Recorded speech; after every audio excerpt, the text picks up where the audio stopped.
Hey guys, welcome back to my channel.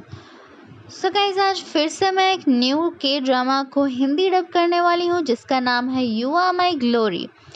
So drama start करने से पहले आप मेरे चैनल को सब्सक्राइब कर लें और नोटिफिकेशन बेल भी ऑन कर लें ताकि मैं जब भी वीडियो पोस्ट करूँ आपके पास जल्दी से जल्दी मेरे प्यारे वीडियोस पहुँच जाएंगे।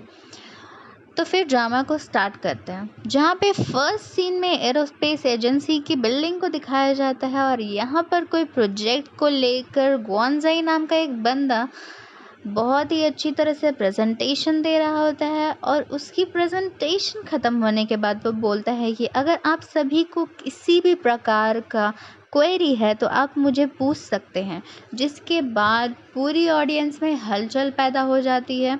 थोड़ी देर डिस्कशन चलने के बाद एक्सपर्ट्स बोलते हैं कि प्रपोज़ल SK1 जो हमारी मेन लीड यूतो और ग्वानजाई की ड्रीम प्रोजेक्ट होती है वो एग्री हो जाती है।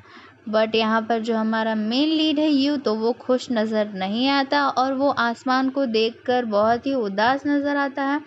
उसके बाद तुरंत ही यहाँ पे एंकर को दिखाया जाता है जो कि किसी एनिवर्सरी इवेंट को होस्ट कर रहा होता है और जहाँ पर बहुत ही ज़्यादा तादाद में आप देख सकते हो कितने ज़्यादा तादाद में लोग पहुँचे हुए होते हैं जो कि काफ़ी इंथुजियास्टिकली चीयर अप कर रहे होते हैं।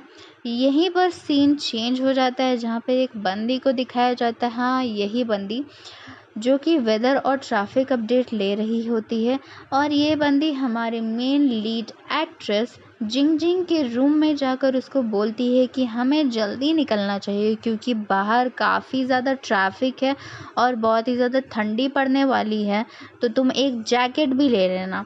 फिर जब वो इवेंट अटेंड करके घर वापस जा रही होती हैं तभी कार में उसे सिस्टर लिंग जो कि जिंग जिंग की मैनेजर होती हैं वो बोलती हैं कि तुम्हारे किसी हाई स्कूल के फ्रेंड ने सोशल मीडिया पर ये पोस्ट कर दिया है कि तुम्हें किसी लड़के ने हाई स्कूल में बहुत ही बेइज्जत करके और तुम्हारा प्रपोज़ल को रिजेक्ट कर दिया था।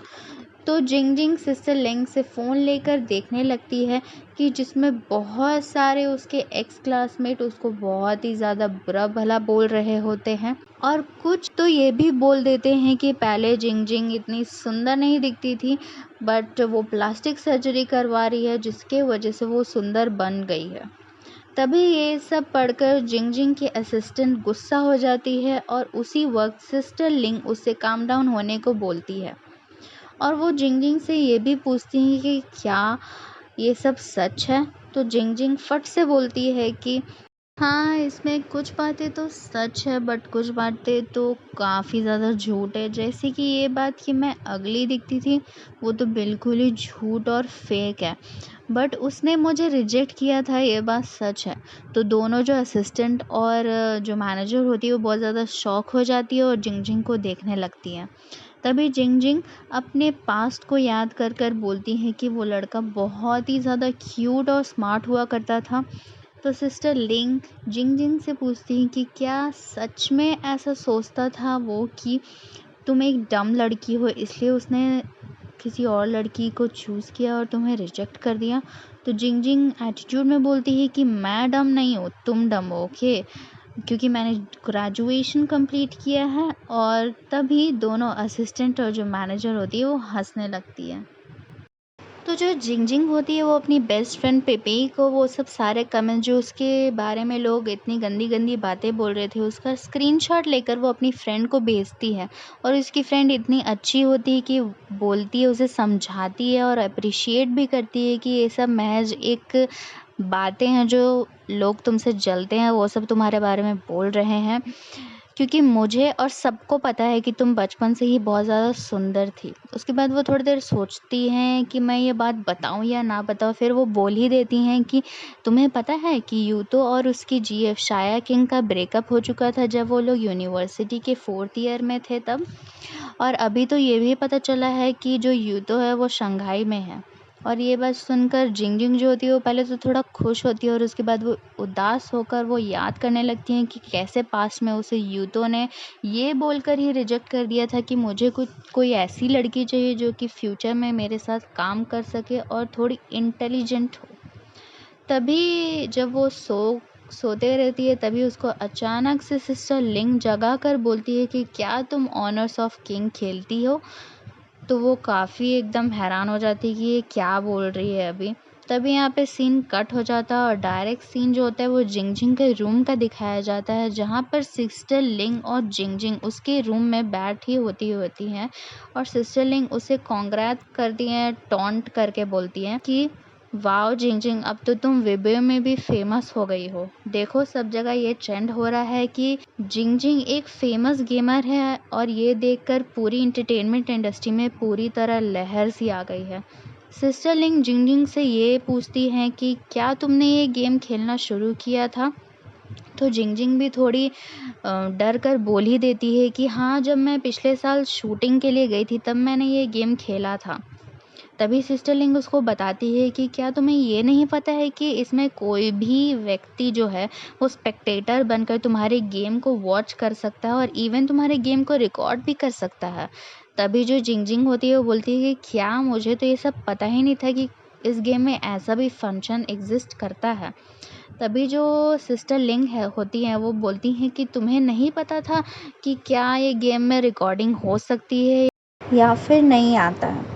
थोड़ी देर डिस्कशन चलने के बाद वो लोग दोनों अपना चुपचाप बैठ जाती हैं। तभी मैनेजर के फ़ोन पे किसी का कॉल आता है और जब वो कॉल पिक करती है तब उन्हें पता चलता है कि ये तो ऑनर्स ऑफ गेम के तरफ से कॉल आ रहा है और वो बोलती हैं कि ये सब क्या सिनेरियो चल रहा है, ये क्या चीज़ ट्रेंड हो रहा है, ये क्या कर दिया जिंगजिंग ने। तभी वो जो मैनेजर होती है वो उनसे कुछ सेटल करने का बात करती हैं। तभी जो ऑनर्स ऑफ गेम की तरफ से जो फ़ोन करते हैं एलेक्स, वो बोलते हैं कि नहीं, मुझे क्लैरिफिकेशन चाहिए और मैं एक अपॉर्चुनिटी दूंगा। जिस हम लोग एक कैजुअल मैच को ऑर्गेनाइज़ कर रहे हैं इसी मंथ के एंड में, और हम लोग एक सेरेमनी ऑर्गेनाइज़ करेंगे। जो भी जीतेगा उसको अवार्ड शो में अवार्ड प्रेजेंट करेंगे और इसमें कुछ ही लकी प्लेयर्स को ऐसा अपॉर्चुनिटीज़ मिलेगा।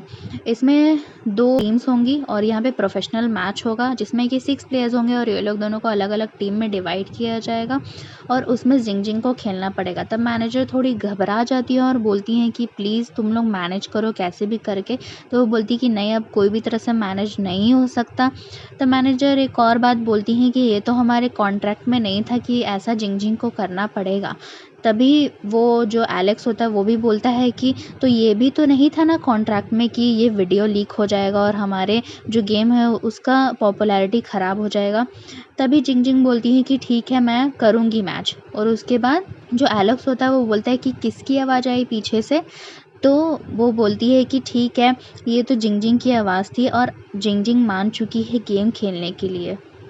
ये सब मैनेजर और एलेक्स के बीच में बात होने के बाद जिंगजिंग जो होती है वो अपने फैंस को बता देती है कि मैं इसी मंथ के एंड में एक टूर्नामेंट करने वाली हूँ और सारी इन्फॉर्मेशन दे देती है। जैसे ही जिंगजिंग इसके बारे में पोस्ट करती है, सभी लोग इस ट्वीट को रीट्वीट करने लगते हैं और सब जगह पूरा ये बात फैल जाता है।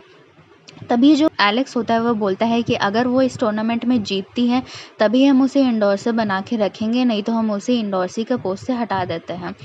और ये बात सब जगह फैलने के बाद बहुत सारा रिक्वेस्ट आता है कि मुझे भी खेलना है, मुझे भी खेलना है जिंगजिंग के साथ, मुझे भी वो लकी प्लेयर बनना है। और तभी एलेक्स को लगता है कि ठीक है, ये लास्ट अपॉर्चुनिटी है जिंगजिंग के लिए और उसके बाद अगर वो ऐसा भी नहीं कर पाती हैं तो हम उसे इंडोर्सी के पोस्ट से हटा देंगे। तभी हमारे को जिंगजिंग को दिखाया जाता है जो कि बहुत ही उदास बैठे रहती है इस टाइम, और मैनेजर उसको उत्साह बढ़ाने के लिए बोलती हैं कि जो भी उसके पीछे है हम उसको ढूंढ निकालेंगे। तभी जिंगजिंग बोलती है कि नहीं नहीं, इस बार मेरे वजह से तुम्हारे को इतना प्रॉब्लम फेस करना पड़ रहा है। तभी जिंगजिंग एक और बात बोलती हैं कि मेरे सिर्फ हेटर्स ही नहीं है बट मेरे फैंस भी मुझे सपोर्ट कर रहे हैं और वो मुझे इनकरेज कर रहे हैं कि हाँ, तुम ये करके दिखा सकती हो। तब जो मैनेजर होती है वो भी बोलती है कि हाँ जिंगजिंग, तुम करके दिखा सकती हो, तुम बहुत ही ज़्यादा टैलेंटेड हो। तो जिंगजिंग जो होती है वो बोलती हैं कि ठीक है, मुझे अब प्रैक्टिस करना है, मेरा जितना भी शेड्यूल है उसको ईज़ी बना दो, कुछ भी ऐड मत करना और भी शेड्यूल में, ताकि मैं अच्छे से प्रैक्टिस कर सकूं और इस टूर्नामेंट को जीत सकूं। तभी जो मैनेजर होती है वो बोलती हैं कि ठीक है, अभी बहुत ज़्यादा रात हो चुकी है, करीब करीब 2 बज चुकी है, इसलिए अब तुम सो जाओ और गुड नाइट बोल के वो चली जाती हैं। तब सुबह का सीन दिखाया जाता है जहाँ पर मैनेजर और जो जिंग होती है वो कार में बैठकर जा रही होती हैं। तभी वो गेम को अच्छे से समझती हैं और देखने का कोशिश करती हैं कि क्या-क्या है उसमें। तभी जो मैनेजर होती है वो बोलती है कि मैंने तुम्हारे लिए एक प्रोफ़ेशनल टीचर खोज लिया है, कोच खोज लिया है जो कि तुम्हें बहुत अच्छे से गेम सिखाएगा। तभी जो जिंग होती है वो बहुत ही ज़्यादा एक्साइटेड हो जाती हैं कि मुझे देखना है कि वो कौन है, वो हैंडसम तो है ना? बट वो जब उसे देखती है तो उसका मुँह पूरा का पूरा उतर जाता है, क्योंकि वो जो रहता है वो एक मोटू-मोटू आदमी रहते हैं जो कि मैनेजर के बिलवड होते हैं, मिस्टर हस्बैंड होते हैं और ये बहुत ही ज़्यादा टैलेंटेड होते हैं। किंग्स ऑफ ऑनर्स में ये एक बहुत ही अच्छे प्लेयर्स होते हैं। तो जो मैनेजर होती है वो बोलती हैं कि ठीक है, और इससे अच्छा कोच मैं खोज नहीं सकती थी तुम्हारे लिए जो तुम्हारे इस टीचिंग प्रोफेशन को आउट ना कर सके। तो यही मुझे ट्रस्टवर्दी लगे, इसलिए मैंने इन्हें तुम्हारे लिए अपॉइंट किया है और तुम अब अच्छे से गेम खेलना और बहुत ही मेहनत करना ताकि तुम ये टूर्नामेंट जीत सको। तो जिंगमिंग भी बोलती है कि ठीक है, मैं बहुत अच्छे से ट्राई करूँगी, अब तुम जाओ। और जो यहाँ पे मैनेजर का हस्बैंड होता है वो भी बोलता है कि हाँ हाँ मैं सिखा दूँगा, वैसे तो ये इंडोर्स ही है और कोई भी भोंदू से भोंदू प्लेयर भी 1 महीने में बहुत अच्छे से मैच सीख जाता है। तो ये सब सुन के जो जिंग होती है वो बहुत ही ज़्यादा खुश हो जाती है और बोलती है कि ठीक है। उसके बाद जो मैनेजर के हस्बैंड होते हैं वो उसको हर एक गेम का पहलू सिखाने के लिए लगते हैं और उस एरिया को जो होता है वो विजुअलाइज़ कर देते हैं गेम में, जहाँ पर वो लोग एक जगह पे खड़े रहते हैं और पूरा जो एरिया होता है उसको विजुअलाइज़ कर देते हैं। गेम का पूरा प्लेटफ़ॉर्म बना देते हैं, जहाँ पर उसको हर एक छोटा से छोटा बात सिखाते हैं मैनेजर के हस्बैंड और उसको हर एक हीरोज़ का मूव भी अच्छे से बताते हैं। ये सब सिखाने के बाद मैनेजर और जो जिंग होती है वो लोग दोनों एक गेम खेलने का सोचते हैं पार्टनरशिप में आकर। बट जो जिंग होती है उसको बिल्कुल ही खेलना नहीं होता और वो बार-बार मैनेजर के हस्बैंड को भी हराती थी और खुद भी हार जाती थी, क्योंकि वो लोग एक-दूसरे के टीम में खेल रहे थे। तभी जो मैनेजर के हस्बैंड होते हैं वो भी बहुत ही ज़्यादा थक जाते हैं और सोचने लगते हैं कि यार इसको तो सिखाना मतलब अपना सिर पे क्या पत्थर मारना होता है। तभी ये सब जब सीन ख़त्म होता है तो जिंग अपने घर चली जाती है। घर जाने के बाद वो फ्रेश-व्रेश होकर अपने फ़ोन में गेम खेलना चालू करती है। बट यहाँ पे जो मैनेजर होती है उसको मना करी होती है कि तुम अपने फ़ोन में प्लीज़ गलती से भी अपने फ़ोन में गेम मत खेलना, वरना वापस से कोई वीडियो आउट हो जाएगा। बट जो जिंग होती है वो सोचती हैं कि क्या ही होगा, मैं एक बार खेल लूँगी तो कुछ थोड़ी हो जाएगा। तो जिंग जल्दी से अपने फ़ोन में एक न्यू आईडी क्रिएट करती है जो कि फ़ेक आईडी होती है पूरी की पूरी, जिसका नाम अपने आईडी का नाम वो रखती है मिस कॉटन, और इसको याद करके वो अपना आईडी बना लेती हैं। तभी वो चेक करती होती हैं कि इस गेम का सबसे अच्छा प्लेयर कौन होता है और उसी टाइम उसको यूतो दिखाई देता है जो कि इस गेम का बहुत ही अच्छा प्लेयर होता है और इस नाम को देखकर वो अपने पास्ट को याद करने लगती हैं कि जहाँ पर उसने सेम ऐसा काम किया था, एक फ़ेक आईडी बनाया था सिर्फ़ यूतो से बात करने के लिए और यूतो से वो फ़ालतू का फ़ालतू क्वेश्चन पूछे जा रही थी, जिसकी वजह से यूतो भी उसको मैसेज करना बंद कर दिया था और इसी बात से वो एम्बैरेस होकर उस आईडी को डिलीट करके सारा मैसेज भी उड़ा दी थी। ठीक है? और यहीं पे जब वो ऐसा बात सोच रही होती हैं तभी वो फ़ोन में देखती हैं कि यूतो ने उसे गलती से इनवाइट कर दिया होता है और वो देख के वो बहुत ही ज़्यादा हैरान हो जाती है। तभी वो उस रिक्वेस्ट को एक्सेप्ट कर लेती हैं और उसके साथ खेलना चालू कर देती हैं। तो फिर जो यूतो का जो और भी बैचमेट्स होते हैं वो उसके साथ जो खेल रहे होते हैं वो बोलते हैं कि क्या तुमने एक नूब को हमारे गेम में शामिल कर लिया, इसे कुछ भी नहीं खेलने आता, ये तो एक न्यू आईडी प्लेयर है और उसे बहुत ज़्यादा चिढ़ाते हैं। तब जो हमारी जिंग होती है वो भी बोलती हैं कि ठीक है, मुझे जो भी बोलना है बोल लो, बट मैं इसको बैक तो बिल्कुल भी नहीं करूँगी और मैं इनवाइट तो कैंसिल बिल्कुल भी नहीं करूँगी। और ऐसा बोल के वो खेलने लगती हैं। जब वो खेलना स्टार्ट कर देती है तब वो देखती है कि इसमें तो सारे के सारे प्लेयर्स प्रो प्लेयर्स होते हैं और यही सिर्फ एक नूब होती है। और जब ये लोग के साथ खेलना चालू करती हैं तो बार बार इसको हरा देती है, और जो और भी टीममेट्स होते हैं वो बहुत ही ज़्यादा बुली करते हैं इनको कि इसको तो बिल्कुल भी खेलना नहीं आता है, क्या यूतो तुमने तो गलत पर्सन को इनवाइट भेज दिया। तभी यूतो अचानक से एंट्री मारता है और इस गेम में भी उसके वजह से वो लोग जीत जाते हैं। तब जब वो लोग जीत जाते हैं तो वो लोग सेकंड मैच भी खेलते हैं, और इसमें से जब इनवाइट वो भेजा हुए होते हैं वो एक्सेप्टेड होती हैं टीम में, तो वो फिर भी बोलती हैं कि मैं तो इस बार भी लीव नहीं करूँगी और मैं तो खेल के रहूँगी ये लोग के साथ। तो जब वो दूसरी बार भी खेलती है तब वो बार बार हार जाती है, और इस बार भी यूतो के वजह से वो गेम जीत जाती है। तभी वो सोचती है कि क्या ये वही यूतो है जो मेरे क्लास में था। तब वो जब उसकी आवाज़ को सुनती है तब वो समझ जाती है कि हाँ, ये तो वही यूतो है जिस मुझे रिजेक्ट कर दिया था।